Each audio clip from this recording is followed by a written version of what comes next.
Hi friends, ದಿನದ ಎಲ್ಲ ಪ್ರಮುಖ ಸುದ್ದಿಯನ್ನು ನಿಮಗೆ ತಲುಪಿಸೋ ಮಸ್ತ್ ಮಗ ಚಾನಲ್ನ ಫುಲ್ ನ್ಯೂಸ್ಗೆ ಸ್ವಾಗತ. ನಾನು ಅಮರ್ ಪ್ರಸಾದ್. ಸ್ನೇಹಿತರೆ, ಇರಾನ್ ಯುದ್ಧ ಭಾರತಕ್ಕೆ ಅತಿದೊಡ್ಡ ಆತಂಕವನ್ನು ತಗೊಂಡ್ಬಂದಿದೆ. ವಿಶ್ವದ ಎಲ್ಲಾ ರಾಷ್ಟ್ರಗಳಿಗೂ ಸಮಸ್ಯೆ ಶುರುವಾಗಿದೆ. ಒಂದೊಂದು ರಾಷ್ಟ್ರದ ಪ್ರೈಮ್ ಮಿನಿಸ್ಟರ್ಗಳು ದೇಶವನ್ನು ಉದ್ದೇಶಿಸಿ ಮಾತನಾಡಿ ಕಷ್ಟ ಇದೆ ಅಂತ ಹೇಳೋಕೆ ಶುರು ಮಾಡಿದ್ದಾರೆ. ಭಾರತದಲ್ಲೂ ಕೂಡ ನಿಧಾನಕ್ಕೆ ಬಿಸಿ ಕಾಡೋಕೆ ಶುರು ಆಗಿ ಹೋಗಿದೆ. ಇಂಧನ ಭದ್ರತೆ, ಆರ್ಥಿಕ ಭದ್ರತೆ, ಎಲ್ಲ ಕಡೆ uncertainty. PM Modi CCS meeting ಮಾಡಿದ್ದಾರೆ. ಇವಾಗ ಕ್ಯಾಬಿನೆಟ್ ಕಮಿಟಿ ಆನ್ ಸೆಕ್ಯೂರಿಟಿ. ಇನ್ನೊಂದು ಕಡೆ ಅಮೆರಿಕ ಅಧ್ಯಕ್ಷ ಡೊನಾಲ್ಡ್ ಟ್ರಂಪ್ ಮತ್ತೆ ಇವತ್ತು ಸ್ಟೇಟ್ಮೆಂಟ್ ಕೊಟ್ಟಿದ್ದಾರೆ. ಭಯಾನಕ ಘೋಷಣೆಯನ್ನು ಮಾಡಿದ್ದಾರೆ. ಯುದ್ಧ ಎಂಡ್ ಮಾಡ್ತೀವಿ, ಹೊರಗೆ ಬರ್ತೀವಿ ಅಂತ ಹೇಳ್ತಾ ಸೇಮ್ ಟೈಮ್ ಇರಾನನ್ನು ಶಿಲಾಯುಗಕ್ಕೆ ಕಳಿಸ್ತೀವಿ ಅನ್ನೋ ಹೇಳಿಕೆ ಕೊಟ್ಟಿದ್ದಾರೆ. ಅಲ್ಲದೆ ನ್ಯಾಟೋದಿಂದ ಹೊರಬರುವ ಘೋಷಣೆ ಕೂಡ ಮಾಡಿದ್ದಾರೆ. ಮತ್ತೊಂದು ಕಡೆ ಇಸ್ರೇಲ್ ಸೇನೆ ಅವ್ರದೇ ಸರ್ಕಾರಕ್ಕೆ ಕಠಿಣ ಎಚ್ಚರಿಕೆ ಕೊಟ್ಟಿದೆ. ಇದೆಲ್ಲದರ ನಡುವೆ ಭಾರತದಲ್ಲಿ ಜನಗಣತಿನೂ ಶುರುವಾಗಿದೆ. ಎಲ್ಲವನ್ನ ಕ್ವಿಕ್ ಆಗಿ ಒನ್ ಬೈ ಒನ್ ನೋಡ್ತಾ ಹೋಗೋಣ. ಮೊದಲಿಗೆ PM ಮೋದಿ ಅವರ cabinet committee on security meeting ಬಗ್ಗೆ ನೋಡ್ತಾ ಹೋಗೋಣ.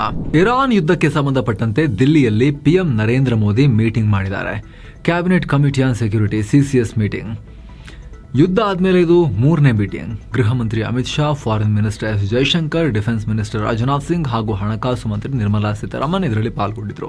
ಈ ಸಂಘರ್ಷದಿಂದ ಭಾರತದ ಮೇಲಾಗೋ ಪರಿಣಾಮಗಳು ಹಾಗೂ ಅವುಗಳನ್ನ ಹೇಗೆ ಫೇಸ್ ಮಾಡಬೇಕು ಅನ್ನೋದ್ರ ಬಗ್ಗೆ ಇಲ್ಲಿ ಚರ್ಚೆ ಮಾಡ್ತಾರೆ ಅನ್ನೋ ಮಾಹಿತಿ ಇದೆ. ಹಾಗೂ ಅವುಗಳನ್ನ ಎದುರಿಸೋದು ಹೇಗೆ, ಏನೆಲ್ಲ ಕ್ರಮಗಳನ್ನು ತಗೊಳ್ಬೇಕು ಅಂತ ಹೇಳಿ cabinet committee on security meeting ನಲ್ಲಿ ಚರ್ಚೆ ಮಾಡಲಾಗಿದೆ. ಕಳೆದ 80 ವರ್ಷಗಳಿಂದ ಜಗತ್ತಿನ ಬಲಿಷ್ಠ ಮಿಲಿಟರಿ ಒಕ್ಕೂಟ ಅಂತ ಕರೆಸ್ಕೊಳ್ತಾ ಇರೋ ನ್ಯಾಟೋ ಶೀಘ್ರ ತುಂಡು ತುಂಡಾಗೋ ರೀತಿ ಕಾಣಿಸ್ತಾ ಇದೆ. ಈಗ ನ್ಯಾಟೋ ಕೂಟದಿಂದ ಹೊರ ಬರ್ತೀವಿ, ನಾವು ಅದರ ಬಗ್ಗೆ ಗಂಭೀರವಾಗಿ ಯೋಚನೆ ಮಾಡ್ತಾ ಇದ್ದೀವಿ ಅಂತ ಅಧ್ಯಕ್ಷ ಟ್ರಂಪ್ ಘೋಷಣೆ ಮಾಡಿಬಿಟ್ಟಿದ್ದಾರೆ. ಬ್ರಿಟನ್ನ ನ್ಯೂಸ್ ಪೇಪರ್ಗೆ ಇಂಟರ್ವ್ಯೂ ಕೊಟ್ಟಿರೋ ಟ್ರಂಪ್, ಇರಾನ್ ವಿರುದ್ಧದ ಯುದ್ಧದಲ್ಲಿ ಅಮೆರಿಕಾಗೆ ಬೆಂಬಲ ಕೊಡೋಕೆ ಯುರೋಪಿಯನ್ ರಾಷ್ಟ್ರಗಳು ಹಿಂದೇಟು ಹಾಕಿದ್ವು. ಹಾರ್ಮುಜ್ ಜಲಸಂಧಿಯನ್ನು ಓಪನ್ ಮಾಡೋಕೆ ಅವರೆಲ್ಲ ಹೆಲ್ಪ್ ಮಾಡಬೇಕಾಗಿತ್ತು. ನಾನೇನು ಅವ್ರ ಹತ್ರ ಬಲವಂತ ಮಾಡಲಿಲ್ಲ, ಜಸ್ಟ್ ಸಹಾಯ ಮಾಡಿ ಅಂತ ಹೇಳಿದೆ ಅಷ್ಟೇ. ಇಂಥ ವಿಚಾರಗಳಲ್ಲಿ ಅವರೆಲ್ಲ ಆಟೋಮ್ಯಾಟಿಕಲಿ ಸಹಾಯಕ್ಕೆ ಬರಬೇಕಾಗಿತ್ತು. ಆದರೆ ನಾವು ಯುದ್ಧದಲ್ಲಿ ಕಷ್ಟದಲ್ಲಿರ್ಬೇಕಾದ್ರೆ ಅವ್ರು ನಮಗೂ ಇದಕ್ಕೂ ಸಂಬಂಧವೇ ಇಲ್ಲ ಅಂತ ದೂರ ಉಳಿದ್ರು.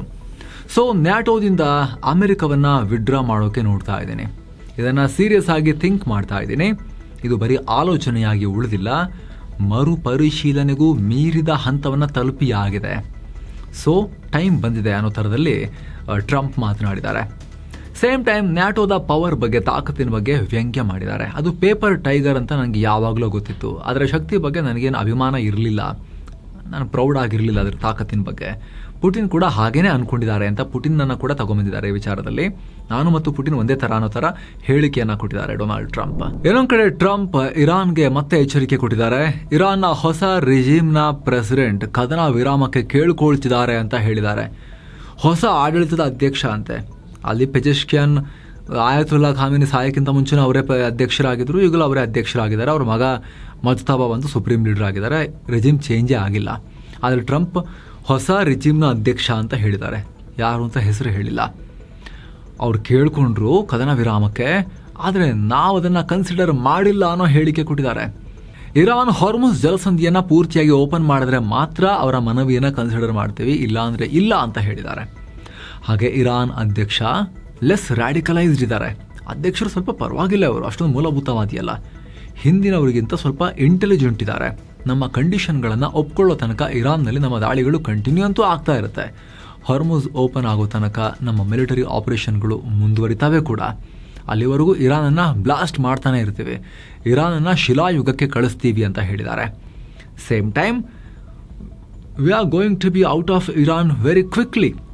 ಇರಾನ್ನಿಂದ ಅತಿ ಶೀಘ್ರದಲ್ಲಿ ಹೊರಗೆ ಬರ್ತೀವಿ ಅನ್ನೋ ಹೇಳಿಕೆಯನ್ನು ಕೂಡ ಕೊಟ್ಟಿದ್ದಾರೆ. ಈ ಮೂಲಕ ಎಂದಿನಂತೆ ಟ್ರಂಪ್ ತಮ್ಮ ತಲೆಯಲ್ಲಿರೋ ಚಿತ್ರ ವಿಚಿತ್ರ ಆಲೋಚನೆಗಳನ್ನು ಅಷ್ಟೇ ಮಿಕ್ಸ್ಚರ್ ಮಾಡಿ, ಚಿತ್ರಾನ್ನ ಮಾಡಿ ಜಗತ್ತಿನ ಜನರ ತಲೆಯನ್ನು ಕೂಡ ಚಿತ್ರಾನ್ನ ಮಾಡ್ತಾ ಇದ್ದಾರೆ. ಹೂಡಿಕೆದಾರರು ಏನಂತ ಯೋಚನೆ ಮಾಡಬೇಕು?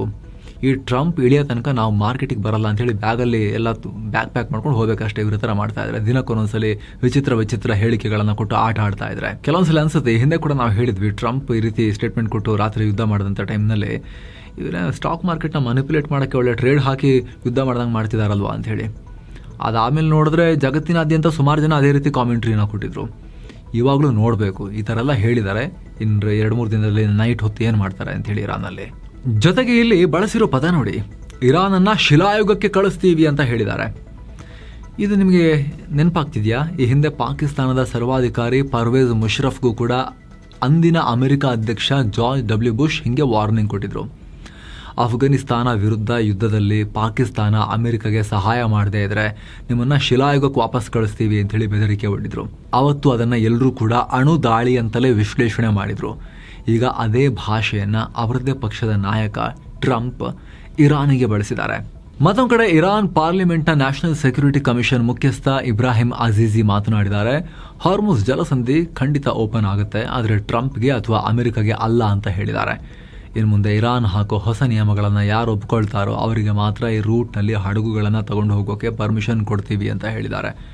ಆದರೆ ಹೊಸ ಕಂಡೀಷನ್ಸ್ ಏನು ಅನ್ನೋದನ್ನು ಇನ್ನೂ ಕೂಡ ಬಹಿರಂಗ ಮಾಡಿಲ್ಲ. ನಮ್ಮ ರಾಷ್ಟ್ರ ಉದ್ದೇಶಿಸಿ ಮಾತನಾಡಿದ ಸ್ಟಾರ್ಮರ್, ನನ್ನ ಮೇಲೆ ಯಾವುದೇ ರೀತಿಯ ಒತ್ತಡ ಇದ್ರೂ ಪರವಾಗಿಲ್ಲ, ನನ್ನ ಬಗ್ಗೆ ಯಾರು ಏನು ಮಾತಾಡಿದ್ರೂ ಪರವಾಗಿಲ್ಲ, ನಮ್ಮ ದೇಶದ ಹಿತಾಸಕ್ತಿಗೆ ಅನುಗುಣವಾಗಿ ಎಲ್ಲ ನಿರ್ಧಾರಗಳನ್ನು ತಗೋತೀನಿ. ಈ ವಿಚಾರದಲ್ಲಿ ನನಗೇನು ಗೊಂದಲ ಇಲ್ಲ. ನಾವು ಯುದ್ಧಕ್ಕೆ ಬರೋದಿಲ್ಲ, ಇದು ನಮ್ಮ ಯುದ್ಧ ಅಲ್ಲ, ಬ್ರಿಟನ್ ಭಾಗಿ ಆಗಲ್ಲ ಅಂತ ಹೇಳಿದ್ದಾರೆ. ಅಲ್ಲದೆ ಈ ಸಂಘರ್ಷದಿಂದ ಪರಿಣಾಮ ತುಂಬ ಗಂಭೀರವಾಗಿರುತ್ತೆ ಅಂತ ಗೊತ್ತು, ಆದರೆ ಚಂಡಮಾರುತ ಎಷ್ಟೇ ಭೀಕರವಾಗಿರಲಿ ನಾವು ಅದನ್ನು ಫೇಸ್ ಮಾಡ್ತೀವಿ ಅಂತ ಹೇಳಿದ್ದಾರೆ. ಹಾಗೆ ಇಡೀ ಜಗತ್ತಲ್ಲಿ ಏಕೈಕ ಮತ್ತು ಅತ್ಯಂತ ಪರಿಣಾಮಕಾರಿ ಸೇನಾ ಒಕ್ಕೂಟ ಅಂದರೆ ಅದು ನ್ಯಾಟೋ. ಹಲವು ದಶಕಗಳ ಕಾಲ ನ್ಯಾಟೋ ನಮ್ಮನ್ನು ಸೇಫ್ ಆಗಿ ಇಟ್ಟಿದೆ. ನಾವು ನ್ಯಾಟೋಗೆ ಸಂಪೂರ್ಣವಾಗಿ ಕಮಿಟ್ ಆಗಿದ್ದೀವಿ ಅನ್ನೋ ಹೇಳಿಕೆ ಕೊಟ್ಟಿದ್ದಾರೆ. ಈ ಮೂಲಕ ಪೇಪರ್ ಟೈಗರ್ ಹೇಳಿಕೆಗೆ ಟ್ರಂಪ್ಗೆ ಮಾತಲ್ಲೇ ಚಾಟಿ ಬೀಸಿದ್ದಾರೆ. ಅಲ್ಲದೆ ನ್ಯಾಟೋದಿಂದ ಅಮೆರಿಕ ತೊಲಗಿದ್ರೂ ಕೂಡ ನಾವು ಉಳಿದವರು ನ್ಯಾಟೋವನ್ನು ಗಟ್ಟಿಮುಟ್ಟಾಗಿ ಮುನ್ನಡೆಸ್ಕೊಂಡು ಹೋಗ್ತೀವಿ ಅನ್ನೋ ಮೆಸೇಜನ್ನು ಕೂಡ ಸ್ಟಾರ್ಮರ್ ಪಾಸ್ ಮಾಡಿದ್ದಾರೆ. ಅಲ್ಲದೆ ಈ ವಾರ Britain international diplomatic conference host ಮಾಡುತ್ತೆ. ಇದರಲ್ಲಿ ಹಾರ್ಮುಜ್ ಜಲಸಂಧಿ ಪುನಃ ಓಪನ್ ಮಾಡೋ ಕುರಿತು ಕನಿಷ್ಠ 35 ರಾಷ್ಟ್ರಗಳೊಂದಿಗೆ ಚರ್ಚೆ ಮಾಡ್ತೀವಿ ಅನ್ನೋ ಹೇಳಿಕೆಯನ್ನು ಕೂಡ ಕೊಟ್ಟಿದ್ದಾರೆ. ಈ ಮೂಲಕ ಟ್ರಂಪ್ ಹೇಳಿದ್ರಲ್ಲ, ನೀವೆಲ್ಲ ನಮ್ಮ ಋಣದಲ್ಲಿದ್ದೀರಿ, ನಾವು ರಕ್ಷಣೆ ಕೊಡ್ತಿರೋದಕ್ಕೆ ನಿಮಗೆ ತೈಲ ಸಿಗ್ತಾ ಇದೆ, ನಿಮಗೆ ದಮ್ಮಿದ್ರೆ ಹಾಗಾದರೆ ಹೋಗಿ ಹಾರ್ಮುಜ್ ಹತ್ರ ತೈಲವನ್ನು ಅಲ್ಲಿ ದಾಟಿಸ್ಕೊಂಡು ಜಲಸಂಧಿಯಿಂದ ಹೊರಗೆ ಬನ್ನಿ ಹಾಗಾದರೆ ಅಂಥೇಳಿ ಚಾಲೆಂಜ್ ಮಾಡಿದರು ಟ್ರಂಪ್ ಬ್ರಿಟನ್ಗೆ. ಅದಕ್ಕೆ ಈ ರೀತಿ ಉತ್ತರ ಕೊಡ್ತಾ ಇದೆ ಬ್ರಿಟನ್. ಆ ಕಡೆ ಆಸ್ಟ್ರೇಲಿಯಾ ಪ್ರಧಾನಿ ಆಂಟನಿ ಅಲ್ಬನೀಸ್ ಕೂಡ ದೇಶವನ್ನ ಉದ್ದೇಶಿಸಿ ಮಾತನಾಡಿದ್ದಾರೆ. ಮುಂದಿನ ಕೆಲ ತಿಂಗಳುಗಳು ಸುಲಭವಾಗಿರೋದಿಲ್ಲ, ನಮಗೆ ತುಂಬಾನೇ ಕಷ್ಟ ಆಗುತ್ತೆ. ಈ ಯುದ್ಧದಿಂದ ಉಂಟಾಗ್ತಿರೋ ಆರ್ಥಿಕ ಹೊರೆಯನ್ನು ಸಂಪೂರ್ಣವಾಗಿ ತಪ್ಪಿಸೋಕೆ ಯಾವ ಸರ್ಕಾರದಿಂದಲೂ ಸಾಧ್ಯನೇ ಇಲ್ಲ. ಆಸ್ಟ್ರೇಲಿಯಾ ಇದರಲ್ಲಿ ಪಾಲ್ಗೊಳ್ತಾ ಇಲ್ಲ ಯುದ್ಧ ಮಾಡೋಕ್ಕೆ. ಆದರೂ ಈ ಯುದ್ಧದಿಂದ ಪ್ರತಿಯೊಬ್ಬ ಆಸ್ಟ್ರೇಲಿಯಾ ಪ್ರಜೆ ದೊಡ್ಡ ಬೆಲೆಯನ್ನು ತೆರಬೇಕಾಗತ್ತೆ. ಕೈಲಾದಷ್ಟು ಪ್ರಯತ್ನ ಮಾಡ್ತಾ ಹೋಗೋಣ ಅನ್ನೋ ಹೇಳಿಕೆ ಕೊಟ್ಟಿದ್ದಾರೆ.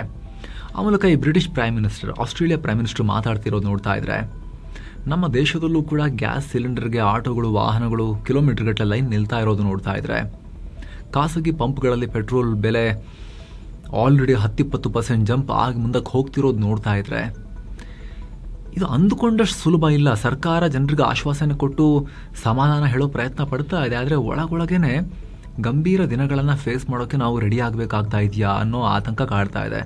ಇವರು ಯುದ್ಧ ನಿಲ್ಲಿಸಿಲ್ಲ ಅಂದರೆ ನಿಲ್ಲಿಸ್ತೀವಿ ಅಂತ ಹೇಳಿ ಆ ಕಡೆಯಿಂದ ಹೊಡೆದಾಡೋದು ಕಂಟಿನ್ಯೂ ಮಾಡಿದಾರಲ್ಲ. ಹಾಗಾಗಿ ಇರೋ ಸ್ನೇಹಿತರೆ, ಇದೆಲ್ಲದರ ನಡುವೆ ಮನಸ್ಸಿಗೆ ಶಾಂತಿ ಬೇಕು ಅಂದರೆ ಕಾಶಿ, ಅಯೋಧ್ಯೆ, ರಾಮ ಮಂದಿರ ಇಲ್ಲೆಲ್ಲ ಹೋಗಿ ಬರಬೇಕು ಅಂತ ಇದ್ರೆ ಈ ಪ್ಯಾಕೇಜ್ ನಿಮಗಾಗಿ ಆಸಕ್ತರು ಕಾಲ್ ಮಾಡಿ ಹೋಗಿ ಬರ್ಬೋದು. ಇನ್ನು 6 ಲಕ್ಷ ಬ್ಯಾರಲ್ ತೈಲ ಹೊತ್ಕೊಂಡು ಇರಾನ್ನ ಪಿಂಗ್ ಶುನ್ ಹೆಸರಿನ ಹಡಗು ಭಾರತಕ್ಕೆ ಬರ್ತಾ ಇದೆ ಅಂತ ಹೇಳಿ ರಿಪೋರ್ಟ್ ಆಗಿತ್ತು. ಇದು 2019 ನಂತರ ಭಾರತಕ್ಕೆ ಬರ್ತಾ ಇರೋ ಫಸ್ಟ್ ಟ್ಯಾಂಕರ್ ಫ್ರಮ್ ಇರಾನ್ ಅಂತ ಸುದ್ದಿ ಓಡಾಡಿತ್ತು. ಇದಕ್ಕೆ ಸರ್ಕಾರ ಕ್ಲಾರಿಟಿ ಕೊಟ್ಟಿದೆ, ಇದ್ರ ಬಗ್ಗೆ ನಮಗೇನು ಮಾಹಿತಿ ಇಲ್ವಲ್ಲ ಅಂತ ಹೇಳಿ. ಆ ಹಡಗಿನ ಬಗ್ಗೆ ಸ್ಪೆಸಿಫಿಕ್ ಇನ್ಫಾರ್ಮೇಶನ್ ಇಲ್ಲ ಅಂತ ಶಿಪ್ಪಿಂಗ್ ಮಿನಿಸ್ಟ್ರಿಯ ಅಧಿಕಾರಿಗಳು ಪ್ರತಿಕ್ರಿಯೆ ಕೊಟ್ಟಿದ್ದಾರೆ. ಇಲ್ವೇ ಇಲ್ಲ, ಹಾಗೇನಿಲ್ಲ ಅಂತೇನು ಹೇಳಲಿಲ್ಲ. ಹೌದಾ, ಅದು ಯಾವ ಹಡಗು ನಮಗೆ ಗೊತ್ತಿಲ್ಲ ಅಂಥೇಳಿ ಒಂಥರ ಅಸ್ಪಷ್ಟ ಉತ್ತರವನ್ನು ಕೊಟ್ಟಿದ್ದಾರೆ. ಏನು, ರಷ್ಯಾದ ವಿದೇಶಿ ಗುಪ್ತಚರ ಸಂಸ್ಥೆ SVR ಅಮೆರಿಕದ ಗುಪ್ತಚರ ಸಂಸ್ಥೆ CIA ಜೊತೆ ಸಂಪರ್ಕದಲ್ಲಿದೆ ಅಂತ SVRನ ಮುಖ್ಯಸ್ಥ ರಷ್ಯಾದ ಸೆರ್ಗೆ ನರಿಷ್ಕಿನ್ ಹೇಳಿದ್ದಾರೆ. ಸ್ಕಿನ್ ಅಲ್ಲ, ನರಿಷ್ಕಿನ್ ಹೇಳಿದ್ದಾರೆ. ಇರಾನ್ ಯುದ್ಧವನ್ನ ಅಂತ್ಯಗೊಳಿಸುವ ಬಗ್ಗೆ ಮಾತುಕತೆ ನಡೆಸ್ತಿರೋದಾಗಿ ತಿಳಿಸಿದ್ದಾರೆ. ಇತ್ತೀಚಿನ ದಿನಗಳಲ್ಲಿ ಇರಾನ್ ನಡೆಸ್ತಾ ಇರೋ ಭೀಕರ ದಾಳಿಗಳಿಗೆ ರಷ್ಯಾವೇ ಗುಪ್ತಚರ ಮಾಹಿತಿ ಮತ್ತು ತಾಂತ್ರಿಕ ನೆರವನ್ನ ಕೊಡ್ತಾ ಇದೆ ಅನ್ನೋ ಆರೋಪ ಕೇಳಿಬಂದಿತ್ತು. ರಷ್ಯಾ ಇಲ್ಲ ಅಂತ ಹೇಳಿತ್ತು. ಈಗ ಇಂಟೆಲಿಜೆನ್ಸ್ ಲೆವೆಲ್ನಲ್ಲಿ ರಷ್ಯಾ ಮತ್ತು ಅಮೆರಿಕ ಕಾಂಟ್ಯಾಕ್ಟ್ನಲ್ಲಿವೆ ಅಂತ ಹೇಳಿ ಇವರು ಕನ್ಫರ್ಮ್ ಮಾಡ್ತಾ ಇದ್ದಾರೆ ರಷ್ಯನ್ಸ್. ಇರಾನ್ನ IRGC ಅಮೆರಿಕ ಮತ್ತು ಇಸ್ರೇಲ್ ವಿರುದ್ಧ ಭೀಕರ ದಾಳಿ ನಡೆಸಿರುವುದಾಗಿ ಘೋಷಿಸಿದೆ. ತಮ್ಮ ಮಿತ್ರ ಪಡೆಗಳೊಂದಿಗೆ ಸೇರಿಕೊಂಡು, ಅಂದರೆ ಅವರು ಸಾಕಿರೋ ಪ್ರಾಕ್ಸಿಗಳು ಮತ್ತು ರೆಸಿಸ್ಟೆನ್ಸ್ ಫ್ರಂಟ್ಗಳೊಂದಿಗೆ ಸೇರಿಕೊಂಡು ಒಟ್ಟು 100ಕ್ಕೂ ಅಧಿಕ ಮಿಸೈಲ್ ಹಾರಿಸಿದ್ದೀವಿ, 200 ರಾಕೆಟ್ಗಳನ್ನು ಫೈರ್ ಮಾಡಿದ್ದೀವಿ, ಸಾಕಷ್ಟು ಸಂಖ್ಯೆಯ ಡ್ರೋನ್ ದಾಳಿ ಆಗಿದೆ ಅಂತ ಹೇಳಿದೆ. ಬಹ್ರೇನ್ನಲ್ಲಿರೋ ಅಮೆರಿಕ ಸೇನಾ ನೆಲೆ ಮತ್ತು ಕುವೈತ್ನ ಅಲ್ ಅದೀರಿ ಬೇಸ್ನಲ್ಲಿರೋ ಹೆಲಿಕಾಪ್ಟರ್ ಯೂನಿಟ್ ಅನ್ನ ಗುರಿಯಾಗಿಸಿಕೊಂಡಿದ್ವಿ. ಅಲ್ಲಿದ್ದ ಅಮೆರಿಕದ ಹೆಲಿಕಾಪ್ಟರ್ ಅನ್ನ ಧ್ವಂಸ ಮಾಡಿದ್ದೀವಿ ಅಂತ IRGC ಹೇಳಿದೆ. ಮುಂದಿನ ದಿನಗಳಲ್ಲಿ ದಾಳಿಯ ತೀವ್ರತೆ ಇನ್ನೂ ಹೆಚ್ಚು ಮಾಡ್ತೀವಿ ಅಂತ ಹೇಳಿ ವಾರ್ನಿಂಗ್ ಕೊಟ್ಟಿದೆ ಇರಾನ್ IRGC. ಇನ್ನೊಂದು ಕಡೆ ಇಲಾನ್ ಮಸ್ಕ್ ಒಡೆತನದ ಸ್ಟಾರ್ ಲಿಂಕ್ ಇರಾನ್ ಧಮಕಿ ಹಾಕಿದೆ. ಈಗ ಸ್ಟಾರ್ ಲಿಂಕ್ ತಮ್ಮ ಲೆಜಿಟಿಮೇಟ್ ಟಾರ್ಗೆಟ್ ಆಗಿದೆ ಅಂತ ಹೇಳಿದ್ದಾರೆ. ಅಂದ್ರೆ ಅದನ್ನ ಹೊಡೆಯೋಕೆ ಶುರು ಮಾಡ್ತೀವಿ ಅಂತ ಹೇಳಿ. ಬಹ್ರೇನ್, ಕುವೈತ್ ಮತ್ತು UAE ರಾಷ್ಟ್ರಗಳಲ್ಲಿ ಸ್ಟಾರ್ ಲಿಂಕ್ ನೆಟ್ವರ್ಕ್ ಎಲ್ಲೆಲ್ಲಿದೆ ಅನ್ನೋದನ್ನ ಇರಾನ್ ಸೇನೆ ಲಿಸ್ಟ್ ಮಾಡಿದೆ. ಅದರ ಮೇಲೆಲ್ಲ ದಾಳಿ ಮಾಡ್ತೀವಿ ಅಂತ ಹೇಳಿದೆ. ಇರಾನ್ ಅಲ್ಲಿ ಇಂಟರ್ನೆಟ್ ಬಂದ್ ಆಗಿರೋ ಕಾರಣ ಸ್ಟಾರ್ ಲಿಂಕ್ ಬಳಸ್ತಾ ಇದ್ದಾರೆ ಕೆಲವರು. ಆ ಮೂಲಕ ಇರಾನ್ ಒಳಗಡೆ ಏನ್ ನಡೀತಾ ಇದೆ ಅನ್ನೋದನ್ನ ಹೊರಗೆ ಹರಿಬಿಡ್ತಾ ಇದ್ದಾರೆ. ಹೀಗಾಗಿ ಇರಾನ್ ಸೇನೆ ಮಸ್ಕ್ ಕಂಪನಿ ವಿರುದ್ಧವೂ ಯುದ್ಧ ಸಾರಿದೆ. ಮೆಟಾ, ಫೇಸ್ಬುಕ್, ಗೂಗಲ್ ಅವರಿಗೆಲ್ಲ ವಾರ್ನಿಂಗ್ ಕೊಟ್ಟ ಬಳಿಕ ಇರಾಕ್ನ ಕುರ್ದಿಸ್ತಾನ್ ಪ್ರಾಂತ್ಯದಲ್ಲಿರೋ ಸರ್ಸಾಂಗ್ ತೈಲ ನಿಕ್ಷೇಪದ ಮೇಲೆ ಡ್ರೋನ್ ದಾಳಿಯಾಗಿದೆ. ಸದ್ಯ ಯಾರು ದಾಳಿ ಮಾಡಿದ್ರು, ಏನು ಹಾನಿಯಾಗಿದೆ ಅನ್ನೋದ್ರ ಬಗ್ಗೆ ಇನ್ನಷ್ಟೇ ಮಾಹಿತಿ ಸ್ಪಷ್ಟ ಆಗಬೇಕು. ಇರಾನ್ ವಿರುದ್ಧ UAE ಕೂಡ ಯುದ್ಧ ಸಾರಬಹುದು ಅನ್ನೋ ವರದಿಗಳ ನಡುವೆ UAEನಿಂದ ಸಾವಿರಾರು ಇರಾನ್ ಪ್ರಜೆಗಳು ತಾಯ್ನಾಡಿಗೆ ವಾಪಸ್ ಆಗ್ತಿದ್ದಾರೆ. ಇರಾನ್ಗೆ ಹೋಗೋ ಡೈರೆಕ್ಟ್ ಫ್ಲೈಟ್ಗಳು ಬಂದಾಗಿರೋದ್ರಿಂದ ಇವರೆಲ್ಲ ಅಫ್ಘಾನಿಸ್ತಾನ್ ಮತ್ತು ಅರ್ಮೇನಿಯಾ ರಾಷ್ಟ್ರಗಳ ಮೂಲಕ ಇರಾನ್ಗೆ ಹೋಗಿದ್ದಾರೆ. ಈ ಕಾರಣಕ್ಕಾಗಿ ಇರಾನ್ ಸರ್ಕಾರ UAEಗೆ ವಿಶೇಷ ಮನವಿ ಮಾಡಿದೆ. ನಮ್ಮ ಜನರನ್ನ ವಾಪಸ್ ಕರ್ತರೋಕೆ ಹಡಗುಗಳ ವ್ಯವಸ್ಥೆ ಮಾಡಿ ಅಥವಾ ಒಂದು ಪ್ರತ್ಯೇಕ ವಿಮಾನದ ರೂಟ್ ಮಾಡಿಕೊಡಿ ಅಂತ ಕೇಳಿದೆ. ಹೊಡೆದಾಡ್ತಿದ್ರು ಕೂಡ ಇದೊಂದು ವ್ಯವಸ್ಥೆ ಮಾಡಿಕೊಡಿ ಅಂತ ಹೇಳಿ. ಆದರೆ ದುಬೈ ಮೂಲದ ಎಮಿರೇಟ್ಸ್ ಮತ್ತು ಫ್ಲೈ ದುಬೈ ಏರ್ಲೈನ್ಗಳು ಇರಾನ್ನ ನಾಗರಿಕರಿಗೆ ತಮ್ಮ ದೇಶದ ಮೂಲಕ ಸಂಚರಿಸೋಕೆ ಪೂರ್ತಿಯಾಗಿ ನಿರ್ಬಂಧ ಹೇರಿವೆ. ಅಂದ್ರೆ ಇರಾನಿಯನ್ಸ್ ದುಬೈ ಏರ್ಪೋರ್ಟ್ ಬಳಸೋ ಹಾಗಿಲ್ಲ ಅಂತ. ಹಾಗಾಗಿ ಅವರೆಲ್ಲ ಹೇಗೆ ಹೊರಗೆ ಹೋಗ್ತಾರೆ ಅನ್ನೋದು ಈಗ ನೋಡಬೇಕು. ಮಧ್ಯದಲ್ಲಿ ಸಮುದ್ರ ಇದೆ ದೊಡ್ಡದು. ಇಸ್ರೇಲ್ ನಲ್ಲಿ ಸೈನಿಕರ ಶಾರ್ಟೇಜ್ ದೊಡ್ಡ ಮಟ್ಟದಲ್ಲಿ ಕಾಡ್ತಾ ಇದೆ. ಹೀಗಾಗಿ ಇಸ್ರೇಲ್ ಸೇನಾ ಮುಖ್ಯಸ್ಥ ಜನರಲ್ ಇಯಾಲ್ ಜಮೀರ್ ದೊಡ್ಡ ಎಚ್ಚರಿಕೆ ಕೊಟ್ಟಿದ್ದಾರೆ.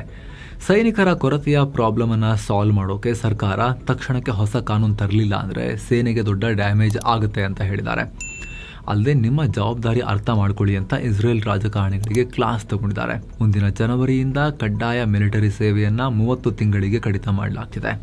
ಆದರೆ ನಾನು ಅದನ್ನು ಇನ್ನೂ ಎಕ್ಸ್ಟೆಂಡ್ ಮಾಡಿ ಅಂತ ಮೊದಲಿಂದಲೂ ಕೂಡ ಕೇಳ್ತಾ ಇದ್ದೀನಿ. ಹೀಗೆ ಕಡಿತ ಮಾಡಿದ್ರೆ ಸಾವಿರಾರು ಫೈಟರ್ಗಳ ಕೊರತೆ ಉಂಟಾಗುತ್ತೆ. ಈಗ ಅರ್ಜೆಂಟಾಗಿ 12,000 ಹೊಸ ಸೈನಿಕರು ಬೇಕಾಗಿದ್ದಾರೆ. ಈಗಲೇ ಅಲರ್ಟ್ ಆಗಿಲ್ಲ ಅಂದರೆ ಯುದ್ಧದಲ್ಲಿ ನಾವು ಅಂದ್ಕೊಂಡಿದ್ದನ್ನು ಅಚೀವ್ ಮಾಡೋಕೆ ಆಗಲ್ಲ ಅನ್ನೋ ಹೇಳಿಕೆ ಕೊಟ್ಟಿದ್ದಾರೆ. ಲೆಬನಾನ್ ರಾಜಧಾನಿ ಬೇರೂತ್ನಲ್ಲಿ ಇಸ್ರೇಲಿ ನೇವಿ ಕಾರ್ಯಾಚರಣೆ ಮಾಡಿದೆ. ಹಿಜ್ಬುಲ್ಲಾದ ಸದರ್ನ್ ಫ್ರಂಟ್ ಕಮಾಂಡರ್ ಆಗಿದ್ದ ಹಾಜ್ ಯೂಸುಫ್ ಇಸ್ಮಾಯಿಲ್ ಹಾಶಿಮ್ ದಾಳಿಯಲ್ಲಿ ಹತನಾಗಿದ್ದಾನೆ. 2024 ಸೆಪ್ಟೆಂಬರ್ನಲ್ಲಿ ಇಸ್ರೇಲ್ ದಾಳಿಗೆ ಹಿಜ್ಬುಲ್ಲಾ ಚೀಫ್ ಹಸನ್ ನಜ್ರಲ್ಲಾ ಹಾಗೂ ಕಮಾಂಡರ್ ಅಲಿ ಕರಾಕಿ ಪ್ರಾಣವನ್ನು ಕಳ್ಕೊಂಡ ಮೇಲೆ ಈ ಹಾಶಿಮ್ ದಕ್ಷಿಣ ಲೆಬನಾನ್ನ ಮಿಲಿಟರಿ ಜವಾಬ್ದಾರಿ ತಗೊಂಡಿದ್ದ. ಹಿಜ್ಬುಲ್ಲಾದ ಸೆಂಟ್ರಲ್ ಲೀಡರ್ ಕೂಡ ಆಗಿದ್ದ. ಈತ ದಕ್ಷಿಣ ಲೆಬನಾನ್ನಲ್ಲಿ ಇಸ್ರೇಲ್ ವಿರುದ್ಧದ ಹೋರಾಟವನ್ನ ಕಂಟ್ರೋಲ್ ಮಾಡ್ತಿದ್ದ. ಈತನ ಸಾವು ಹಿಜ್ಬುಲ್ಲಾಗೆ ಬಿದ್ದಿರೋ ಬಹುದೊಡ್ಡ ಪೆಟ್ಟು ಅಂತ ಇಸ್ರೇಲ್ ಹೇಳ್ಕೊಂಡಿದೆ. ಯುದ್ಧ ತೀವ್ರ ಆದಾಗಿನಿಂದ ಈತ ಇಸ್ರೇಲ್ ಹೊಡೆದಿರೋ ಅತಿ ಹಿರಿಯ ಹಿಜ್ಬುಲ್ ಕಮಾಂಡರ್ ಆಗಿದ್ದಾನೆ. ಈತ ಇರಾನ್ನ ಖಾಮಿನೆಗಳ ಪಡೆ IRGC ದೇಶದ ಒಳಗಡೆ ದೊಡ್ಡ ಕಾರ್ಯಾಚರಣೆ ಶುರು ಮಾಡಿದೆ. ಶತ್ರು ರಾಷ್ಟ್ರಗಳೊಂದಿಗೆ ಕೈ ಜೋಡಿಸಿದ್ದಾರೆ ಅನ್ನೋ ಆರೋಪದ ಮೇಲೆ ಮಾರ್ಕಾಜಿ ಪ್ರಾಂತ್ಯದಲ್ಲಿ 65 ಮಂದಿಯನ್ನ ಅರೆಸ್ಟ್ ಮಾಡಿದೆ. ಇವರೆಲ್ಲ ಇಸ್ರೇಲ್ನ ಏಜೆಂಟರು ಹಾಗೂ ಭಯೋತ್ಪಾದಕ ಸಂಘಟನೆಗಳ ಸದಸ್ಯರು ಅಂತ ಹೇಳಿದೆ. ಜಮ್ಮುನ RTO ಆಫೀಸ್ ಹತ್ರ ಬುಧವಾರ ಭೀಕರ ಅಗ್ನಿ ಅವಘಡ ಉಂಟಾಗಿದೆ. ಸಾಲಾಗಿ ನಿಲ್ಲಿಸಿದ್ದ ಆಯಿಲ್ ಟ್ಯಾಂಕರ್ ಒಂದರಲ್ಲಿ ಆಕಸ್ಮಿಕವಾಗಿ ಬೆಂಕಿ ಕಾಣಿಸಿಕೊಂಡು ಉಳಿದ ಟ್ಯಾಂಕರ್ಗಳಿಗೂ ಕೂಡ ಬೆಂಕಿ ವ್ಯಾಪಿಸಿದೆ. ಈ ಘಟನೆಯಲ್ಲಿ 2 ಟ್ಯಾಂಕರ್ಗಳು ಪೂರ್ತಿಯಾಗಿ ಸುಟ್ಟು ಭಸ್ಮ ಆಗಿವೆ. ಅದೃಷ್ಟವಶಾತ್ ಈ ಟ್ಯಾಂಕರ್ಗಳಲ್ಲಿ ಆಯಿಲ್ ಕಡಿಮೆ ಇದ್ದಿದ್ದರಿಂದ ದೊಡ್ಡ ಮಟ್ಟದ ಸ್ಫೋಟ ತಪ್ಪಿದೆ. ಸುದ್ದಿ ತಿಳಿತಾ ಇದ್ದ ಹಾಗೆ ಅಗ್ನಿಶಾಮಕ ಸಿಬ್ಬಂದಿ ಸ್ಥಳಕ್ಕೆ ಧಾವಿಸಿ ಸುಮಾರು 1 ಗಂಟೆ ಕಾಲ ಕಾರ್ಯಾಚರಣೆ ನಡೆಸಿ ಬೆಂಕಿ ನಂದಿಸಿದ್ದಾರೆ. ಒಂದು ವೇಳೆ ಬೆಂಕಿ ನಿಯಂತ್ರಣಕ್ಕೆ ಬರ್ತೇ ಇದ್ರೆ ಅಕ್ಕಪಕ್ಕದ ಜನವಸತಿ ಪ್ರದೇಶಗಳಿಗೆ ದೊಡ್ಡ ಗಂಡಾಂತರ ಎದುರಾಗ್ತಿತ್ತು ಅಂತ ಹೇಳಲಾಗ್ತಿದೆ. ಸದ್ಯ ಈ ಘಟನೆಗೆ ನಿಖರ ಕಾರಣ ಏನು ಅನ್ನೋದ್ರ ಬಗ್ಗೆ ಅಧಿಕಾರಿಗಳು ತನಿಖೆ ನಡೆಸ್ತಾ ಇದ್ದಾರೆ. ಏವಿಯೇಷನ್ ಫ್ಯೂಲ್ ATF ಬೆಲೆ ಡಬಲ್ ಆಗಿ 2 ಲಕ್ಷ ಕ್ರಾಸ್ ಆಗಿದೆ ಅನ್ನೋ ನ್ಯೂಸ್ಗೆ ಇಂಡಿಯನ್ ಆಯಿಲ್ ಕ್ಲಾರಿಫಿಕೇಶನ್ ಕೊಟ್ಟಿದೆ. ಬೆಲೆ 114% ಏರಿಕೆಯಾಗಿ 2.07 ಲಕ್ಷ ಆಗಿದೆ ಅನ್ನೋದು ಸುಳ್ಳು. ಕೇವಲ 8.5% ಮಾತ್ರ ರೈಸ್ ಆಗಿದೆ. ದಿಲ್ಲಿಯಲ್ಲಿ 1,000 ಲೀಟರ್ ಬೆಲೆ 1.04 ಲಕ್ಷ ರೂಪಾಯಿ ಮಾತ್ರ ಇದೆ ಅಂತ ಕನ್ಫರ್ಮ್ ಮಾಡಿದೆ. ಇನ್ನೊಂದು ಕಡೆ ಜೆಟ್ ಫ್ಯೂಲ್ ಮೇಲಿರುವ 18ರಿಂದ 29% ವ್ಯಾಟ್ ಟ್ಯಾಕ್ಸ್ ಅನ್ನ ಆದಷ್ಟು ಕಮ್ಮಿ ಮಾಡಿ ಅಂತ ಕೇಂದ್ರ ಸರ್ಕಾರ ರಾಜ್ಯ ಸರ್ಕಾರಗಳಿಗೆ ಮನವಿ ಮಾಡಿದೆ. ಇರಾನ್ನ ಸುಪ್ರೀಂ ಲೀಡರ್ ಆಯತುಲ್ಲಾ ಅಲಿ ಖಾಮೆನಿ ಹತ್ಯೆ ಖಂಡಿಸಿ ಕಲಬುರಗಿ ಮಹಾನಗರ ಪಾಲಿಕೆಯಲ್ಲಿ ಸಂತಾಪ ಸೂಚಿಸಲಾಗಿದೆ. ಬುಧವಾರ ಪಾಲಿಕೆಯ ಬಜೆಟ್ ಮಂಡನೆ ಇತ್ತು. ಇದಕ್ಕೂ ಮುನ್ನ ಪಾಲಿಕೆ ಸದಸ್ಯೆ ಸೈದಾ ನೂರ್ ಫಾತಿಮಾ ಝೈದಿ ಖಾಮೆನಿ ಹತ್ಯೆಗೆ ಸಂತಾಪ ಸೂಚಿಸುವ ನಿರ್ಣಯವನ್ನು ಮಂಡಿಸಿದರು. ವಿಶೇಷ ಅಂದ್ರೆ ಪಾಲಿಕೆ ಮೇಯರ್ ಮತ್ತು ಆಯುಕ್ತರು ಸೇರಿ ಬಿಜೆಪಿ ಕಾಂಗ್ರೆಸ್ನ ಎಲ್ಲ ಸದಸ್ಯರು ನಿಂತುಕೊಂಡು ಇದನ್ನ ಬೆಂಬಲಿಸಿದ್ದಾರೆ. ಏನೋ ದೇಶದಲ್ಲಿ ಭದ್ರತಾ ಪಡೆಗಳು ಉಗ್ರರ ವಿರುದ್ಧ ದೊಡ್ಡ ಆಪರೇಷನ್ ಲಾಂಚ್ ಮಾಡಿವೆ. ಈಗ ಆಲ್ರೆಡಿ ಜಮ್ಮು ಕಾಶ್ಮೀರದ ಗಂದರ್ಬಾಲ್ ಜಿಲ್ಲೆಯಲ್ಲಿ ಒಬ್ಬ ಉಗ್ರಗಾಮಿಯನ್ನ ಹೊಡೆದು ಹಾಕಲಾಗಿದೆ. ಈ ಕಾರ್ಯಾಚರಣೆಗೆ ಆಪರೇಷನ್ ಅರ್ಹಮ ಅಂತ ಹೆಸರಿಡಲಾಗಿದೆ. ಈ ಭಾಗದಲ್ಲಿ ಕಾರ್ಯಾಚರಣೆ ಕಂಟಿನ್ಯೂ ಆಗಿದೆ. ಇನ್ನು ಭಾರತೀಯ ನೌಕಾಪಡೆಗೆ ಈಗ ಮಾಲ್ವನ್ ಹೆಸರಿನ ಅತ್ಯಾಧುನಿಕ ಯುದ್ಧ ನೌಕೆ ಸೇರ್ಪಡೆಯಾಗಿದೆ. ಸಮುದ್ರದಲ್ಲಿನ ಮೈನ್ಗಳನ್ನು ಅಂದರೆ ಈಗ ಇರಾನ್ ಹಾರ್ಮುಜ್ನಲ್ಲಿ ಸಮುದ್ರದ ಆಳದಲ್ಲಿ ಸ್ಫೋಟಕ ಅಳವಡಿಸಿ ಹಡಗುಗಳು ಬರ್ದಿರಂಗೆ ಹೆದರಿಸ್ತಾ ಇದೆ ಅಂತ ಹೇಳಿ ನಿಮಗೆ ಮಾಹಿತಿ ಕೊಟ್ಟಿದ್ವಲ್ಲ, ಅಂಥ ಸ್ಫೋಟಕಗಳನ್ನು ಪತ್ತೆ ಹಚ್ಚೋಕೆ ಮತ್ತು ಶತ್ರು ಸಬ್ಮರೀನ್ಗಳನ್ನು ಹೊಡೆದು ಹಾಕೋಕೆ ಇದನ್ನು ತಯಾರು ಮಾಡಲಾಗಿದೆ. ಕಣ್ಗಾವಲು ಕೆಲಸವನ್ನು ಕೂಡ ಮಾಡುತ್ತೆ. ಇದು ASWSWC ಅಂದರೆ full form anti submarine warfare shallow water craft ಸರಣಿಯ 2ನೇ ನೌಕೆ. ಕೊಚಿನ್ ಶಿಪ್ ಯಾರ್ಡ್ ಲಿಮಿಟೆಡ್ ಇದನ್ನು ತಯಾರು ಮಾಡಿದೆ.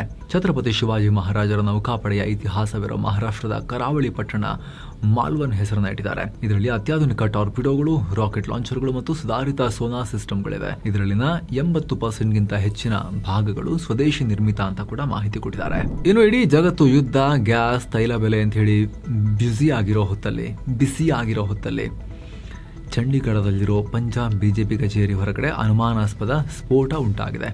SSP ಕೊಟ್ಟಿರೋ ಮಾಹಿತಿ ಪ್ರಕಾರ ಸಂಜೆ ಸುಮಾರು 5 ಗಂಟೆ ಸುಮಾರಿಗಾಗಿದೆ. ಚಂಡೀಗಢದ ಪೊಲೀಸರು ಕೊಟ್ಟಿರೋ ಮಾಹಿತಿ ಪ್ರಕಾರ ಸ್ಫೋಟ ಆದ ಜಾಗದಲ್ಲಿ ಒಂದು ಶಂಕಿತ ಆಕ್ಟಿವಾ ಸ್ಕೂಟರ್ ಸಿಕ್ಕಿದೆ. ಸ್ಫೋಟದ ತೀವ್ರತೆಗೆ ಪಕ್ಕದಲ್ಲಿ ನಿಂತಿದ್ದ ಕಾರಿನ ಗ್ಲಾಸ್ಗಳು ಪುಡಿಯಾಗಿವೆ. ಬಿಜೆಪಿ ಆಫೀಸ್ ಗೋಡೆ ಮೇಲೆ ಸುಮಾರು 70-80 ಕಬ್ಬಿಣದ ಚೂರುಗಳು ಬಡಿದ ಗುರುತುಗಳು ಸಿಕ್ಕಿವೆ. ಸದ್ಯ ಇದ್ಯಾವ ತರದ ಸ್ಫೋಟಕ ಅನ್ನೋದು ಇನ್ನೂ ಕೂಡ ಕನ್ಫರ್ಮೇಶನ್ ಇಲ್ಲ. ಆದ್ರೆ ಸದ್ಯಕ್ಕೆ ಬಿಜೆಪಿ ಕಚೇರಿಗೆ ಹೋಗೋ ರಸ್ತೆಯನ್ನ ಸೀಲ್ ಮಾಡಲಾಗಿದೆ. ಇಡೀ ಏರಿಯಾವನ್ನೇ ಸುತ್ತುವರೆದಿದ್ದಾರೆ ಪೊಲೀಸರು. CRPF ಅನ್ನು ಕೂಡ ನಿಯೋಜನೆ ಮಾಡಲಾಗಿದೆ. ತನಿಖೆ ಜೋರಾಗಿ ನಡೀತಾ ಇದೆ. ಏನೋ ಶಿವಕುಮಾರ ಶ್ರೀಗಳ 119ನೇ ಜನ್ಮ ದಿನೋತ್ಸವದ ಅಂಗವಾಗಿ ರಾಷ್ಟ್ರಪತಿ ದ್ರೌಪದಿ ಮುರ್ಮು ಅವರು ತುಮಕೂರಿಗೆ ಬಂದಿದ್ರು. ಕ್ಯಾತ್ಸಂದ್ರದಲ್ಲಿರೋ ಶ್ರೀ ಸಿದ್ಧಗಂಗಾ ಮಠಕ್ಕೆ ಭೇಟಿ ನೀಡಿ ಸ್ವಾಮೀಜಿ ಗದ್ದುಗೆಗೆ ಪೂಜೆ ಸಲ್ಲಿಸಿದರು. ಈ ವೇಳೆ ಮಾತನಾಡಿದ ಮುರ್ಮು ಅವರು ಬಡ ಮಕ್ಕಳಿಗೆ ಶಿಕ್ಷಣ, ದಾಸೋಹ, ಆಶ್ರಯದ ಮೂಲಕ ಮಠ ಸೇವೆ ಸಲ್ಲಿಸ್ತಾ ಇದೆ. ದಯವೇ ಧರ್ಮದ ಮೂಲವಯ್ಯ ಅನ್ನೋ ಹಾದಿಯಲ್ಲಿ ಕೆಲಸ ಮಾಡುತ್ತಿದೆ ಅಂತ ಹೇಳಿ ಪ್ರಶಂಸೆ ವ್ಯಕ್ತಪಡಿಸಿದ್ದಾರೆ. ಇನ್ನು PM ಮೋದಿ ಕೂಡ ಶಿವಕುಮಾರ ಶ್ರೀಗಳ ಜಯಂತಿ ಬಗ್ಗೆ ಪೋಸ್ಟ್ ಹಾಕಿ ನಮನ ಅರ್ಪಿಸಿದ್ದಾರೆ. ಏನು ದೇಶಾದ್ಯಂತ ಜನಗಣತಿ ಶುರುವಾಗಿದೆ. ಇದು ಇಡೀ ಜಗತ್ತಲ್ಲೇ ಅತಿ ದೊಡ್ಡ ಸೆನ್ಸಸ್ ಪ್ರಕ್ರಿಯೆ. ಸ್ವಾತಂತ್ರ್ಯ ಬಂದ ಮೇಲೆ ಭಾರತದಲ್ಲಿ ನಡೀತಾ ಇರೋ 8ನೇ ಜನಗಣತಿ. ಹಾಗೆ ಇತಿಹಾಸದಲ್ಲೇ ಮೊದಲ ಬಾರಿಗೆ ಸಂಪೂರ್ಣ ಡಿಜಿಟಲ್ ಆಗಿ ನಡೀತಾ ಇರೋ ಜನಗಣತಿ. ಒಟ್ಟು 2 ಹಂತದಲ್ಲಿ ಈ ಗಣತಿ. ಮೊದಲ ಹಂತದಲ್ಲಿ ಮನೆಗಳ ಗಣತಿಯಾಗತ್ತೆ. ಹೌಸ್ ಲಿಸ್ಟಿಂಗ್ ಏಪ್ರಿಲ್ 1ರಿಂದ ಏಪ್ರಿಲ್ 15ರವರೆಗೆ ಸೆಲ್ಫ್ ಎನ್ಯುಮರೇಷನ್ಗೆ ಅವಕಾಶ ಕೊಡಲಾಗಿದೆ. ಅಂದರೆ ನಾವೇ ಆನ್ಲೈನಲ್ಲಿ ನಮ್ಮ ಮಾಹಿತಿಯನ್ನು ಅಪ್ಡೇಟ್ ಮಾಡ್ಕೋಬೋದು. ಈ ವೆಬ್ ಪೋರ್ಟಲ್ನಲ್ಲಿ ಕನ್ನಡ, ಇಂಗ್ಲಿಷ್, ಹಿಂದಿ ಸೇರಿ ಒಟ್ಟು 16 ಭಾಷೆಗಳಲ್ಲಿ ಜನಸಾಮಾನ್ಯರು ತಮ್ಮ ಡೀಟೇಲ್ಸನ್ನು ಹಾಕಬೇಕು. ಇದಾದ ಬಳಿಕ ಏಪ್ರಿಲ್ 16ರಿಂದ 15ರವರೆಗೆ ಮನೆಗೆ ಬಂದು ಗಣತಿ ಮಾಡೋ ಪ್ರಕ್ರಿಯೆ ನಡೆಯುತ್ತೆ. ಮೊದಲ ಹಂತದ ಈ ಮನೆ ಗಣತಿಯನ್ನು ನಮ್ಮ ಕರ್ನಾಟಕ ಸೇರಿ ಒಟ್ಟು 11 ರಾಜ್ಯ ಹಾಗೂ ಕೇಂದ್ರಾಡಳಿತ ಪ್ರದೇಶಗಳಲ್ಲಿ ಇಟ್ಕೊಂಡಿದ್ದಾರೆ. ಇದರಲ್ಲಿ ಮನೆಗಳ ಜಿಯೋ ಟ್ಯಾಗಿಂಗ್ ಮಾಡೋದರ ಜೊತೆಗೆ ಪ್ರತಿಯೊಂದು ಕಟ್ಟಡಕ್ಕೂ ಒಂದು ಯೂನಿಕ್ ID ಕೊಡಲಾಗುತ್ತೆ. ಏನು 2ನೇ ಹಂತದ ಜನಗಣತಿ ಮುಂದಿನ ವರ್ಷ ಫೆಬ್ರವರಿಯಲ್ಲಿ ಶುರುವಾಗುತ್ತೆ. 2ನೇ ಹಂತದಲ್ಲಿ ಜಾತಿ ಗಣತಿ ಕೂಡ ನಡೆಯುತ್ತೆ. ಈ ಬಾರಿಯ ಸಂಪೂರ್ಣ ಜನಗಣತಿ ಪ್ರಕ್ರಿಯೆಗಾಗಿ ಕೇಂದ್ರ ಸರ್ಕಾರ 11,718 ಕೋಟಿ ರೂಪಾಯಿ ಮೀಸಲಿಟ್ಟಿದೆ. ಜನರ ಪ್ರೈವಸಿಗೆ ಯಾವುದೇ ಧಕ್ಕೆ ಆಗದಂತೆ ಪಕ್ಕಾ ಡೇಟಾ ಸೆಕ್ಯೂರಿಟಿ ಮಾಡಿದ್ದೀವಿ. ಹೀಗಾಗಿ ಪ್ರತಿಯೊಬ್ಬರು ಸರಿಯಾದ ಮಾಹಿತಿಯನ್ನು ಕೊಡಿ ಅಂತ ಹೇಳಿ ರಿಜಿಸ್ಟ್ರಾರ್ ಜನರಲ್ ಮೃತ್ಯುಂಜಯ ಕುಮಾರ್ ನಾರಾಯಣ್ ಅವರು ಮನವಿ ಮಾಡಿದ್ದಾರೆ. ಏನು ನಟ ಉಪೇಂದ್ರ ಅವರು ತಮ್ಮ ಪ್ರಜಾಕೀಯ ಪಾರ್ಟಿಯ ಹೊಸ ಆ್ಯಪ್ ಅನ್ನು ಲಾಂಚ್ ಮಾಡಿದ್ದಾರೆ. ಒಂದು ಪ್ಲಾಟ್ಫಾರ್ಮ್ ಅನ್ನು, ಡಿಜಿಟಲ್ ಪ್ಲಾಟ್ಫಾರ್ಮ್ ಅನ್ನು ದಿ ರಿಯಲ್ ಪ್ರಜಾಕೀಯ ಅಂತ ಕರೆದಿದ್ದಾರೆ. ಇದಕ್ಕೆ ಏಪ್ರಿಲ್ 1 ಮೂರ್ಖರ ದಿನ ಅಂತ ಕರೆಯೋ ಬದಲು ಅದನ್ನು ಬುದ್ಧಿವಂತರ ದಿನ ಅಂತ ಆಚರಿಸಬೇಕು. ಲೆಫ್ಟ್ ಇರೋನು ಕೂಡ ಡಿಪೆಂಡ್ ಆಗಿರ್ತಾನೆ, ಲೆಫ್ಟಿಗೆ ವಾಲ್ ಇರ್ತಾನೆ. ರೈಟ್ ಇರೋನು ಕೂಡ ಒಂದು ಕಡೆ ಡಿಪೆಂಡ್ ಆಗಿರ್ತಾನೆ, ಒಂದು ಕಡೆ ವಾಲ್ ಇರ್ತಾನೆ. ಆದರೆ ಸೆಂಟರ್ನಲ್ಲಿ ಇರೋರು, ಸ್ಟ್ರೇಟ್ ಆಗಿ ನಿಂತ್ಕೊಳ್ಳೋರು ಇಂಡಿಪೆಂಡೆಂಟ್ ಆಗಿ ಯೋಚನೆ ಮಾಡಬೇಕು ಅಂತ ಹೇಳಿದ್ದಾರೆ. ಈ ಹೊಸ ರಿಯಲ್ ಪ್ರಜಾಕೀಯ ಪ್ಲಾಟ್ಫಾರ್ಮ್ ಮೂಲಕ ಯಾರು ಬೇಕಾದ್ರೂ ನಿಮ್ಮ ಫೋನ್ನಲ್ಲಿ ಅದನ್ನು ಆ್ಯಪನ್ನು ಡೌನ್ಲೋಡ್ ಮಾಡಿಕೊಂಡು ಅಲ್ಲಿ ಈಗ ಉದಾಹರಣೆಗೆ ಗ್ರೇಟರ್ ಬೆಂಗಳೂರು ಅಥಾರಿಟಿಯ ಚುನಾವಣೆ ಅಥವಾ ಮುಂದಿನ ಯಾವುದೇ ಚುನಾವಣೆಗಳಲ್ಲೂ ಕೂಡ ಅಭ್ಯರ್ಥಿಯ ಆಯ್ಕೆಯಿಂದ ಹಿಡಿದು ಮತದಾರರ ಸಮಸ್ಯೆಗಳಿಂದ ಹಿಡಿದು ಎಲ್ಲವನ್ನ ಆನ್ಲೈನ್ನಲ್ಲಿ ಅಲ್ಲೇ ಡಿಸ್ಕಷನ್ ಮಾಡಿ, ಅಲ್ಲೇ ಮೀಟಿಂಗ್ ಮಾಡಿ, ಅಲ್ಲೇ ಕ್ಯಾಂಡಿಡೇಟ್ ಸೆಲೆಕ್ಷನ್, ಯಾರಿಗೆ ಟಿಕೆಟ್ ಕೊಡಬೇಕು ಎಲ್ಲವೂ ಅಲ್ಲೇ ಜನರಿಂದಲೇ ಡಿಸೈಡ್ ಆಗೋ ರೀತಿ ಡಿಸೈನ್ ಮಾಡಿದೀವಿ ಅಂತ ಹೇಳಿ ಉಪೇಂದ್ರ ಅವರು ಅದರ ಡೆಮೋ ಕೂಡ ಕೊಟ್ಟಿದ್ದಾರೆ. ಸ್ನೇಹಿತರೆ, ಆರ್ಟೆಮಿಸ್ 2 ಮಿಷನ್ ಲಾಂಚ್ ಆಗ್ತಾ ಇದೆ. ಭಾರತೀಯ ಕಾಲಮಾನ ಇಂದು ಮಧ್ಯರಾತ್ರಿ ಅಂದರೆ ಏಪ್ರಿಲ್ 2 ಬೆಳಗಿನ ಜಾವ 3:54ಕ್ಕೆ ಫ್ಲೋರಿಡಾದ ಕೆನಡಿ ಸ್ಪೇಸ್ ಸೆಂಟರ್ನಿಂದ ಲಾಂಚ್ ಆಗ್ತಾ ಇದೆ. ಸ್ಪೇಸ್ ಲಾಂಚ್ ಸಿಸ್ಟಮ್ ರಾಕೆಟ್ ಮೂಲಕ ಓರಿಯನ್ ಕ್ಯಾಪ್ಸೂಲ್ನಲ್ಲಿ 4 ಗಗನಯಾತ್ರಿಗಳು 10 ದಿನಗಳ ಕಾಲ ಚಂದ್ರನಿಗೆ ಸುತ್ತ ಹಾಕಿ ಭೂಮಿಗೆ ವಾಪಸ್ ಬರ್ತಾರೆ. ಇದಕ್ಕೆ ಸಂಬಂಧಪಟ್ಟಂತೆ ಅತ್ಯಂತ ವಿಸ್ತೃತವಾದ ಮಾಹಿತಿಯನ್ನು ಕಂಪ್ಲೀಟ್ ಡೀಟೇಲ್ಸ್ ಜೊತೆಗೆ ನಾವು ಈ ವಿಡಿಯೋದಲ್ಲಿ ನೀಡಿದ್ದೀವಿ ಸ್ನೇಹಿತರೆ. ಫುಲ್ ನ್ಯೂಸ್ ಎಂಡಲ್ಲಿ ನೀವು ಆ ವಿಡಿಯೋಗೂ ಕೂಡ ಜಂಪ್ ಆಗ್ಬೋದು, ಸ್ಕ್ರೀನ್ ಮೇಲೆ ಇರುತ್ತೆ, ಹಾಗೆ ಮುಂದಕ್ಕೆ ಹೋಗ್ಬೋದು. ಇನ್ನು ಭಾರತದ ಷೇರುಪೇಟೆ ಬುಲ್ಲಿಶ್ ಆಗಿದೆ. ದಿನದ ವಹಿವಾಟಿನ ಅಂತ್ಯಕ್ಕೆ ಸೆನ್ಸೆಕ್ಸ್ 1186 ಪಾಯಿಂಟ್ಸ್ ಅಥವಾ 1.65% ರೈಸ್ ಆಗಿ 73,134ಕ್ಕೆ ತಲುಪಿದೆ. ನಿಫ್ಟಿ 348 ಪಾಯಿಂಟ್ಸ್ ಅಥವಾ 1.56% ಜಾಸ್ತಿಯಾಗಿ 22,679ಕ್ಕೆ ರೀಚ್ ಆಗಿದೆ. ನಿಮಗೆ ಸುತ್ತು ಜಗತ್ತು ಹೇಳಬೇಕಾದ್ರೂ ಕೂಡ ಹೇಳಿದ್ವಿ, ಸಿಕ್ಕಾಪಟ್ಟೆ ಮೇಲಕ್ಕೆ ಹೋಗಿತ್ತು. ಅವಾಗ ಇಂಟ್ರಾಡೇನಲ್ಲೂ ಕೂಡ 2,000 ಪಾಯಿಂಟ್ಸ್ಗೂ ಅಧಿಕ ಹೋಗಿತ್ತು ಸೆನ್ಸೆಕ್ಸ್. ನಿಫ್ಟಿ 600 ಪಾಯಿಂಟ್ಸ್ಗೂ ಅಧಿಕ ಮೇಲಕ್ಕೆ ಹೋಗಿತ್ತು. ಆದರೆ ಲಾಸ್ಟಿಗೆ ಸ್ವಲ್ಪ ಕೆಳಗೆ ಬಂದು ಸೆಟ್ಲ್ ಆಗಿದೆ. ನಿಫ್ಟಿ ಮಿಡ್ ಕ್ಯಾಪ್ ಇಂಡೆಕ್ಸ್ 2%ಗೂ ಅಧಿಕ ರೈಸ್ ಆದರೆ ಸ್ಮಾಲ್ ಕ್ಯಾಪ್ ಇಂಡೆಕ್ಸ್ 3%ಗೂ ಅಧಿಕ ರೈಸ್ ಆಗಿದೆ. ಒಂದೇ ಸೆಷನ್ನಲ್ಲಿ ಹೂಡಿಕೆದಾರರು 13 ಲಕ್ಷ ಕೋಟಿ ರೂಪಾಯಿನಷ್ಟು ಗೇನ್ ಮಾಡ್ಕೊಂಡಿದ್ದಾರೆ. ಅಮೆರಿಕ ಅಧ್ಯಕ್ಷ ಡೊನಾಲ್ಡ್ ಟ್ರಂಪ್ ಇನ್ನು 2-3 ವಾರಗಳಲ್ಲಿ ಯುದ್ಧ ಎಂಡ್ ಆಗುತ್ತೆ ಅಂತ ಹೇಳಿದ್ದೆ ಮಾರ್ಕೆಟ್ ಚಿಗುರೋಕೆ ಕಾರಣ ಆಗಿದೆ.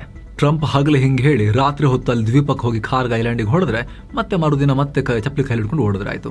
ಇದೇ ಆಗ್ತಿದೆ ಒಂದು ವಾರದಿಂದ 2 ವಾರದಿಂದ ಅಪ್ ಡೌನ್ ಅಂತ ಹೇಳಿ. ನೋಡ್ಬೇಕು ಹೆಂಗೆ ಸೆಟ್ಲ್ ಆಗುತ್ತೆ ಅಂತ ಹೇಳಿ. ಒಟ್ಟಿನಲ್ಲಿ ಸ್ನೇಹಿತರೆ, ಭಾರತದ ಮಾರುಕಟ್ಟೆ ಬಹುತೇಕ ಎಲ್ಲ ಸೆಕ್ಟರ್ನಲ್ಲೂ ಬೈಯಿಂಗ್ ಆಯ್ತು ಇವತ್ತು.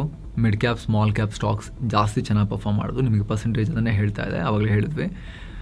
ಓವರ್ ಆಲ್ ಆಗಿ ನೋಡಿದಾಗ Interglobe aviation, Adani ports, Adani enterprises, Trent, Bharat electronics ಸೇರಿ ಆಲ್ಮೋಸ್ಟ್ ಎಲ್ಲ ಸ್ಟಾಕ್ಗಳು ಗ್ರೀನಲ್ಲಿ ಎಂಡ್ ಆದವು. ಆದರೆ doctor Reddy's laboratory, HDFC life, Cipla, NTPC, sun pharma ಈ ರೀತಿ ಕೆಲ ಸ್ಟಾಕ್ಸ್ ರೆಡ್ನಲ್ಲಿ ಎಂಡ್ ಆದವು. ಇನ್ನು ಡಾಲರ್ ಮುಂದೆ ರೂಪಾಯಿ ಮೌಲ್ಯ 6 ಪೈಸೆ ಜಾಸ್ತಿಯಾಗಿ 93 ರೂಪಾಯಿ 42 ಪೈಸೆಯಾಗಿದೆ. ಇನ್ನು ಚಿನ್ನ ಮತ್ತು ಬೆಳ್ಳಿ ಬೆಲೆ ವಿಚಾರಕ್ಕೆ ಬಂದರೆ 24 ಕ್ಯಾರೆಟ್ನ 10 ಗ್ರಾಂ ಚಿನ್ನದ ಬೆಲೆಯಲ್ಲಿ 4,120 ರೂಪಾಯಿ ಜಾಸ್ತಿಯಾಗಿ 1,50,853 ರೂಪಾಯಿ ಆಗಿದೆ. 22 ಕ್ಯಾರೆಟ್ನ 10 ಗ್ರಾಂ ಚಿನ್ನದ ಬೆಲೆಯಲ್ಲಿ 3,774 ರೂಪಾಯಿ ಜಾಸ್ತಿಯಾಗಿ 1,38,181 ರೂಪಾಯಿ ಆಗಿದೆ. 1 ಕೆಜಿ ಬೆಳ್ಳಿ ಬೆಲೆಯಲ್ಲಿ 9,701 ರೂಪಾಯಿ ಜಾಸ್ತಿಯಾಗಿ 2,39,836 ಆಗಿದೆ. ಸೊ ಫ್ರೆಂಡ್ಸ್, ಇದಾಗಿತ್ತು ಇವತ್ತಿನ ಫುಲ್ ನ್ಯೂಸ್. ನಾವು ಕೊಯ್ದಿಲ್ಲ, ಎಳೆದಿಲ್ಲ, ಕಿರ್ಚಾಡಿಲ್ಲ, ಬರೀ ಸುದ್ದಿಯ ರೀತಿಯಲ್ಲಿ ತಲುಪಿಸುವ ಪ್ರಯತ್ನ ಮಾಡಿದ್ದೀವಿ. ನಿಮಗಿದು ಇಷ್ಟ ಆಗ್ತಾ ಇದ್ರೆ ಆಸಕ್ತ ವೀಕ್ಷಕರು ವಿಡಿಯೋ ಕೆಳಗಿರೋ ಜಾಯಿನ್ ಬಟನ್ ಮೂಲಕ ಮಸ್ಮಗ ಪ್ರೀಮಿಯಂ ಸದಸ್ಯರಾಗ್ಬೋದು. ಆಗ ಎಲ್ಲ ಮೆಂಬರ್ ಓನ್ಲಿ ವಿಡಿಯೋಸನ್ನು ನೋಡೋಕೆ ಶುರು ಮಾಡ್ಬೋದು. ಎಲ್ಲಕ್ಕಿಂತ ಹೆಚ್ಚಾಗಿ ನಿಮ್ಮ ಒಂದೊಂದು ಮೆಂಬರ್ಶಿಪ್ ಕೂಡ ನೀವು ನಮಗೆ ಕೊಡೋ, ನಮ್ಮ ತಂಡಕ್ಕೆ ಕೊಡೋ ಅತಿ ದೊಡ್ಡ ಶಕ್ತಿ. ಮತ್ತೆ ಭೇಟಿ ಆಗ್ತಿರೋಣ ಸ್ನೇಹಿತರೆ. ನಮಸ್ಕಾರ.